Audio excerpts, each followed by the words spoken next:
রামনারায়ণ রাম।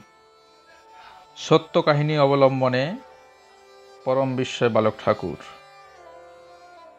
বাংলাদেশের ঢাকায় অনেক মানুষই দীক্ষা গ্রহণ করতে আসে তাঁর কাছে। কখনো কখনো কারোকে স্বপ্নে মন্ত্র দেন, কারোকে আবার স্বপ্নের মাধ্যমে আহ্বান করেন।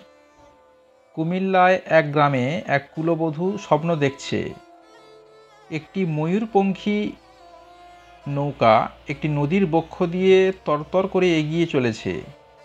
নৌকার ছাদে দাঁড়িয়ে এক অনিন্দকান্তি জ্যোতির্ময় বালক, তাঁর মাথার উপর ভেসে উঠেছে, তোর ঠাকুর, তোর গুরুদেব, তোর ভগবান, এই কয়টি কথা।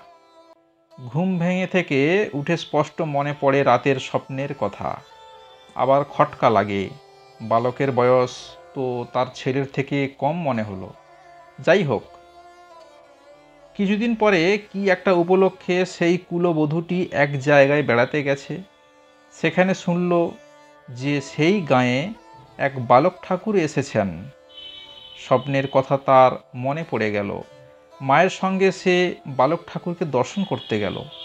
প্রণাম করে তাকাতেই সেই স্বপ্নদৃষ্ট বালককে দেখল।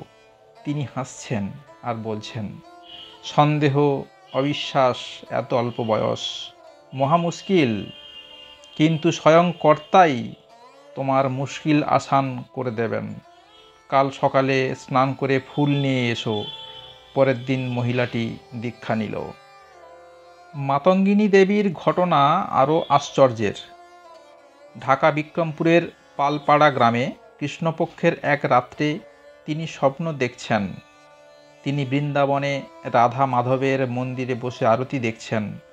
আরতি শেষে সবাই ঠাকুরকে প্রণাম করছে। তিনিও প্রণাম শেষ করে উঠেছেন। দেখলেন রাধা মাধব যেন তার দিকে তাকিয়ে হাসছেন। ধীরে ধীরে বলছেন, এই নে তোর মন্ত্র, আমি নবরূপে এসেছি, বাংলাদেশেই আমার সাক্ষাৎ পাবি। তখন মানবদেহে এই মূল আবার দিয়ে দেব, অর্থ পদ্ধতি বলে দেব।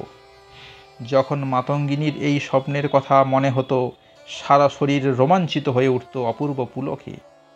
কিন্তু তিনি কোথায়? তিনি খোঁজ করবেন। এরপর বেশ কিছুদিন কেটে গেছে। মাঝে মাঝে স্বপ্নের কথা মনে হয়।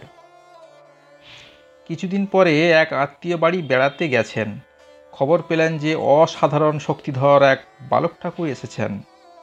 কৌতূহলী হয়ে তিনি দেখতে গেলেন। প্রণাম করে উঠতেই ঠাকুর বললেন, এত দেরি করলে কেন? একবার খোঁজও তো করনি। শেষ পর্যন্ত আমাকেই তো টানতে হলো। যাও, বাড়ি গিয়ে স্নান করে এসো। হ্যাঁ, সেই বৃন্দাবন মন্দিরে পাওয়া মন্ত্রই দেব। যাও, দেরি করো না। যথাসময়ে তাঁর দীক্ষা হয়ে গেল। হ্যাঁ, সেদিনকার সেই বালক ঠাকুরই আজকের জন্মসিদ্ধ ঠাকুর শ্রী শ্রী বালক ব্রহ্মচারী মহারাজ। রামনারায়ণ রাম।